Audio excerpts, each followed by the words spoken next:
عزیزان محترم، اللہ رب العزت کا شکر ہے جس کی توفیق سے ہم اس بابرکت اور باسعادت اجتماع میں حاضر ہیں جو ختم نبوت محمدی صلی اللہ علیہ وآلہ وسلم عنوان سے معنون ہے، اور میں شکریہ ادا کرتا ہوں اور مبارکباد دیتا ہوں محترم المقام حضرت علامہ مفتی پیر عابد حسین سیفی صاحب کا، جنہوں نے یہ اہتمام کیا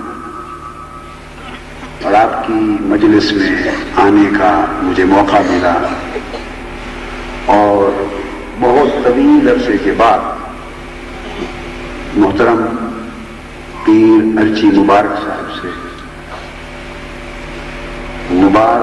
سے ملاقات کا کئی سالوں کے بعد موقع ملا۔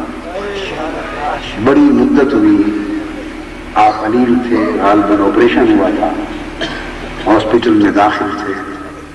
میرا خیال ہے علامہ مفتی عابد حسین سیفی صاحب نے ہی ذکر فرمایا تھا، اور میں نے آپ کی عیادت کی تھی ہاسپٹل سے، اور اس کے بعد طویل مدت گزر گئی، ایک دوسرے کا ذکر غائبانہ ایک دوسرے کے پاس رہا، مگر بالمشافہ ملاقات نہ ہو سکی۔ تو آج کی تقریب باعث ملاقات بنی، تو میں اس پر بھی محترم پیر عابد حسین سیفی صاحب کو اور پیر محمد میاں محمد سیفی صاحب کو، جو مشائخ کونسل میں، ہماری مشائخ رابطہ کونسل میں حضرت پیر اخنزادہ مبارک صاحب کی طرف سے ممبر نامزد ہیں۔ اب آپ کی کوششوں سے آج یہ صورت بنی ہے کہ ملاقات بھی ہے، آپ کی مجلس میں خطاب بھی ہے، اور پھر میں سب سے بڑھ کر محترم پیر عابد حسین سیفی صاحب کو اس امر پر بھی مبارک دیتا ہوں۔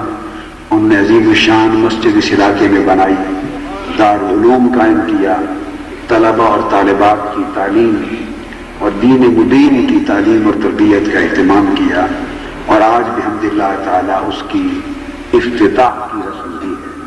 اللہ پاک انہیں خیرات، برکات اور حسنات سے بہریاب فرمائے، اور حضرت کے بڑے صاحبزادے حضرت علامہ صاحب اور حضرت پیر صاحب حضرت امیر جان صاحب دامت برکاتہم نے نہایت علمی، فکری اور بلیغ محققانہ خطاب کیا تصوف کے اس بات پر، انہیں بھی مبارکباد پیش کرتا ہوں۔ اور تصوف اور اہل تصوف اور اہل تزکیہ اور تصفیہ اور اہل احسان، اس کے فروغ اور ان کو آقا علیہ الصلوۃ والسلام کی سنت طیبہ کے مطابق، اس کی اتباع رسول کے مطابق تقوی اور طہارت اور اخلاص کے ضابطوں پر تصوف کو، تزکیہ کو، احسان کو مزید بڑھانے اور دین مبین کے اس باطنی حسن کو چمکانے اور امت مسلمہ کے سینوں کو سیراب کرنے کی اللہ بیش از بیش توفیق عطا فرمائے۔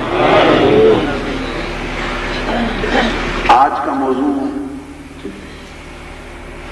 چونکہ جشن ختم نبوت کا اعلان ہوا اور اس کا ذکر ہوا ہے ابھی، اور مجھے حکم ہوا کہ میں اس حوالے سے کچھ عرض کروں۔ میں نے قرآن مجید کی جو آیہ کریمہ تلاوت کی، وہ ختم نبوت کا بڑا جامع مضمون پیش کرتی ہے۔ اب اس آیت کریمہ پر بہت سارے گوشے ہیں، علمی گفتگو کے، تفصیلی گفتگو کے، تحقیقی گفتگو کے، مگر ان پہ میں نے کوئی 100 سے بھی زائد خطابات میرے ہوں گے، اور کتابوں میں بھی ہیں اور خطابات بھی ہیں، مگر آج میں ایک الگ جہت اور ایک نئے انداز کے ساتھ یہ واضح کرنا چاہتا ہوں کہ ختم نبوت محمدی کیوں،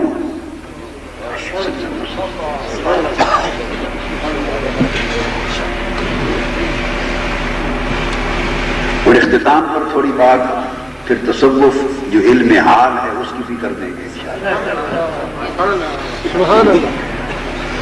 اپنی نبوت محمدی صلی اللہ علیہ وسلم کیوں؟ اس موضوع کو مختلف جہات سے دیکھا اور سمجھا جا سکتا ہے اور سمجھنا چاہیے۔ اولا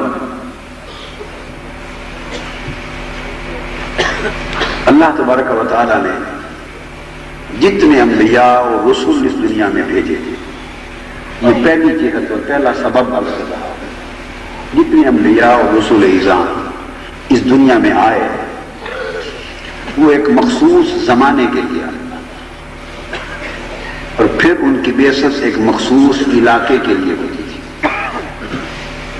ایک مخصوص قوم کی طرف ہوتی تھی۔ قرآن مجید کی 20 آیات کریمہ اس امر پر شاہد آ گئی۔ جب وہ زمانہ گزر جاتا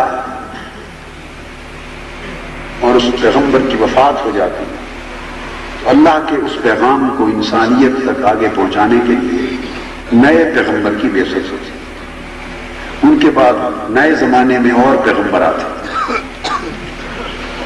ایسا بھی ہوتا کہ ایک قریہ خطہ قوم میں ایک پیغمبر مبعوث ہوا اور اسی زمانے میں کسی دوسرے علاقے میں دوسرے پیغمبر کی بعثت ہوئی۔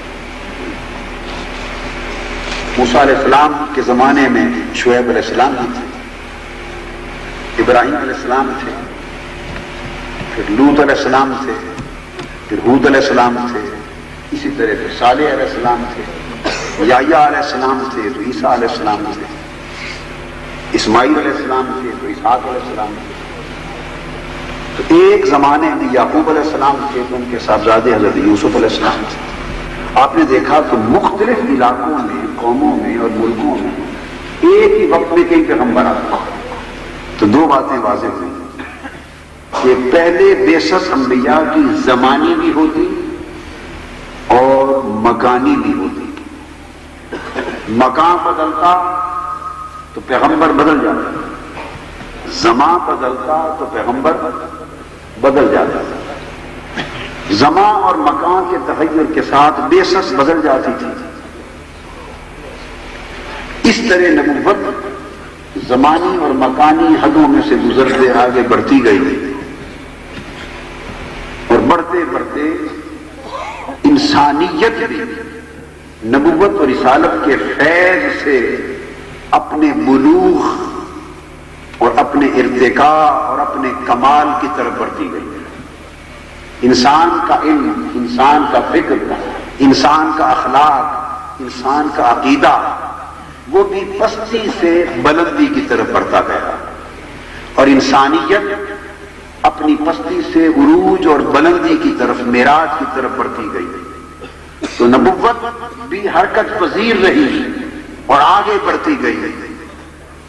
ایک وقت آیا جو انسانیت اپنی حد بلوغ کو پہنچی، انسانیت اپنی حد کمال کو پہنچی، انسانیت اپنے نقطہ ارتقاء کے بعد اپنے نقطہ کمال کو پہنچی، تو نبوت کا دائرہ زمان اور مکان کے اعتبار سے وسیع تر ہوتا چلا گیا۔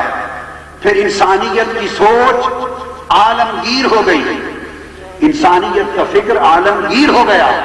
جب وہ مقام تاریخ انسانی میں آ پہنچا تو رب کائنات نے نبوت کو بھی زمان اور مکان کی حدوں سے نکال دیا۔ انسانیت جب عالمگیریت کی حدوں کو چھونے لگی تو حکم ہوا کہ اب نبوت بھی عالمگیر کر دی جائے۔ تاجدار کائنات کی بعثت ہوئی، اور بعثت مصطفیٰ کے وقت نبوت زمان کی حدوں سے بھی خارج ہو گئی، اور زمان کی حدوں سے بھی خارج ہو گئی۔ زمانے نبوت محمدی کے تابع کر دیے گئے، مکان نبوت محمدی کے تابع کر دیا گیا، وقت رسالت محمدی کے تابع کر دیا گیا، اور عرش کے فرش تک کائنات کی ساری وسعتیں نبوت محمدی کے تابع کر دی گئیں۔ پھر جب آقائے دو جہاں کی بعثت ہوئی تو فرش بھی نبوت محمدی کے تابع تھا، اور عرش بھی نبوت محمدی کے تابع تھا، سما بھی نبوت محمدی کے دامن میں تھا۔ مقام بھی نبوت محمدی کے دامن میں تھا،